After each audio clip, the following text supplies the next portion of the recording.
will have a more concrete translation into what does this mean for Milestone and what can you expect from us. But I can assure you that all the ones I am touching upon, of course, are closely followed or even already developed on today within Milestone.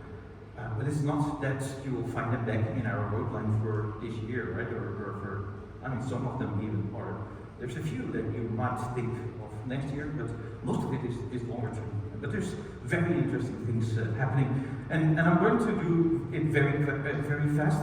It's 16 trends I'm going to talk about, and the first trend I want to highlight is quantum computing. That's definitely going to change our industry. That is still 10 years out, I believe, but quantum computing is all about changing bits into qubits, right? And I don't know if you guys know what that means, but a qubit, can be a 1 and a 0 at the same time, and which increases and completely changes the way we compute today. And just to give you an example, my favorite example is that in the old days, in old computing times, if you read a book, you go word by word and page by page.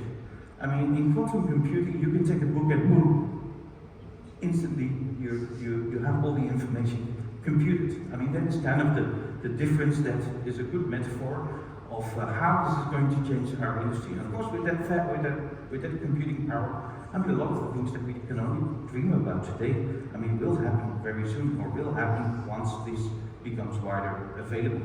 The second trend I want to talk about is based on that, is self-learning surveillance systems. Of course, as AI becomes stronger and computing power becomes more, we can teach and learn our VMS systems to become more autonomous and take decisions themselves.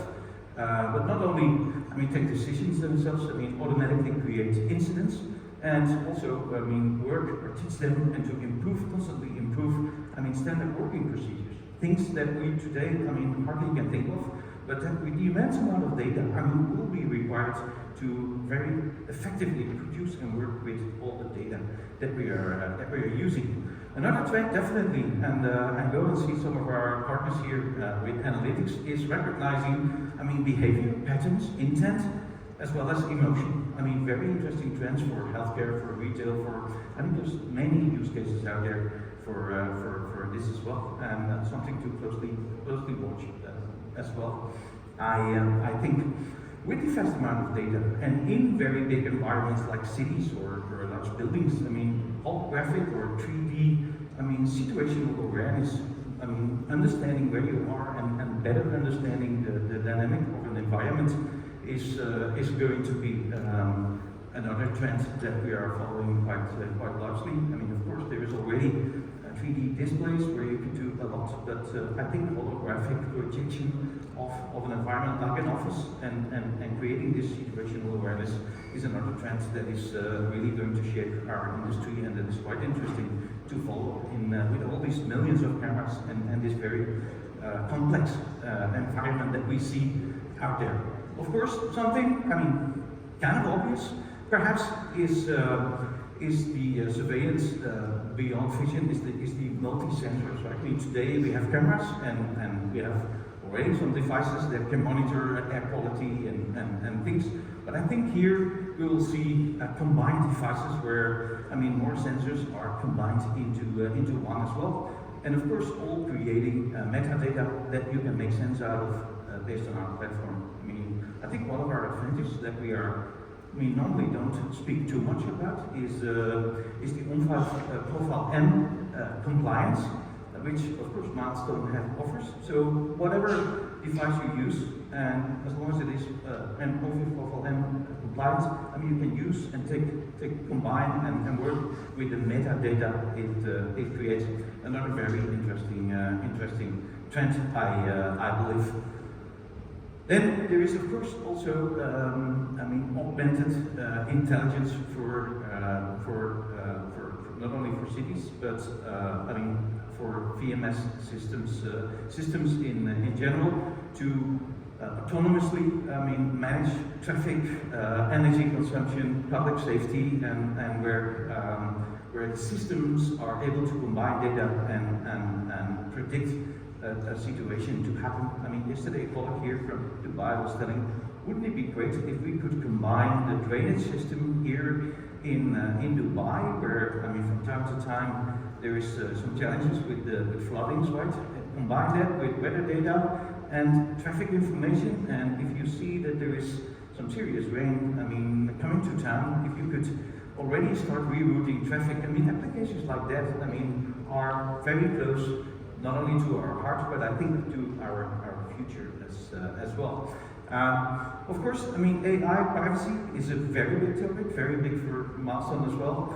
So I think in the future, I mean, AI-based systems will automatically take decisions on when privacy needs to be secured and when it's better to perhaps expose somebody or a person to a system. So, I mean, your operators can clearly identify what's happening and who's in charge. So that's another very interesting trend to follow, as well as biometric ecosystem integration. Of course, we all know iris scan. I think we're all used to, but now we're using our finger. But did you, for example, know that today we have cameras that can register your heartbeat? And did you even realize that, I didn't know that myself, but that your heartbeat is as unique as your iris or as your fingerprint?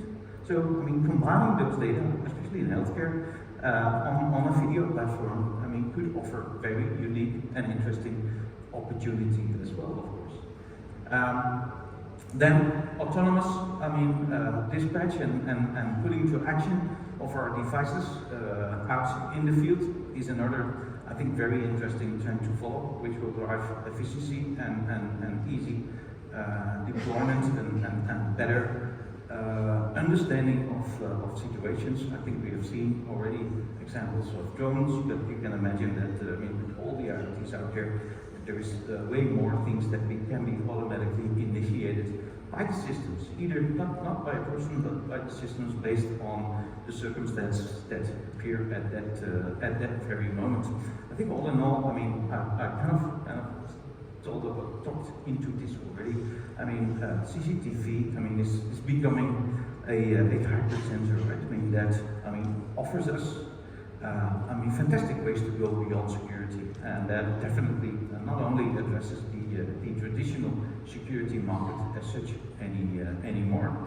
The other trend I want to talk about is super resolution, and super resolution is one of the things that we are very actively working on, even doing pilots with police forces in my country, the Netherlands, as well as in Denmark, is to basically enhance the quality of images and create more awareness of what's really happening. I mean, oftentimes there is footage, but it's not good enough to identify what really happened or what type of car or what the license plate was. I mean, based on AI, we can massively increase the quality of the pictures. I mean, to support the forensic investigations that often happen and are needed. Of course, with all of that, I mean, cybersecurity will take us to the next level. I mean, quantum computing. I mean, one of the biggest fears of quantum computing is that it can instantly crack encryption. I mean, today's encryption technologies, it can instantly crack the most complex passports. So, I mean, cybersecurity, I mean, in general, I mean, remains very much on top of our agenda, and we have two colleagues later today talking into the massive investments that are required, and then, I mean, and the massive undertakings that Milestone is doing to address the threat here. Talking about threats, I mean, deepfakes, I think we've seen have seen many examples, I mean, even of very famous people around the world that went viral over the last weeks of deepfakes, which of course is a threat as well, right? I mean, what do we see? I mean, then can it be trusted? But I mean, also with that, I mean, what does it do with the trust of the video technology? That is of course, I mean, something to closely follow as well, and make sure that all the AI algorithms are able to identify and detect deepfakes here as well. Another interesting trend is about cartoonization. I mean, very often our operators out in the field are confronted with footage that can be quite traumatic, right? I mean, bloody scenes that is not really pleasant to have a look at. I mean, there's a technology that we think that will happen. I mean, rather soon is where you change the pictures into cartoons, which makes it way less confronting for the operators to look at. I mean, it still gives you a perfect situational awareness, and of course, I mean, it really contributes to privacy agenda that we are driving as well. So also a very interesting trend in our based on our platforms. The 15th and foremost last trend I want to talk about is 6G. And 6G, I mean, I'm not going to explain it, only by telling that 6G, which will be out, I think, in 2030, so 4 or 5 years from now, is going to be 1,000 times faster than 5G, what we have today. So try to imagine what that can do with the connections and the speed of our systems and the number of devices that we connect. 1,000 times the speed of 5G. That's incredible, right? So I don't need to brag about this. And the last point I want to talk about is the human rights, right? And the responsible use of technology. I mean, you heard Milestone talking ever since we've pretty much started about responsible use of technology, the Copenhagen Letter, which was one of the initiatives that we have taken, which is basically all about usage of technology for the good. I mean, we don't want to, we want to make sure that our technology is used for preserving human rights and not for the worse. I think with that, it's very fair to say that we as a group here in the audience, we only just get started, right? I mean, there's so much exciting stuff already happening and about to happen that, well, I mean, and there's a lot of products. I'm not gonna even call them out. You will learn a lot about many of the topics that I've put here on the slides today and or in the expo area. So again, we're just getting started. I wish you a fantastic and pleasant day and an interesting day today here at MXD in Dubai, and I thank you for your attention. Thank you.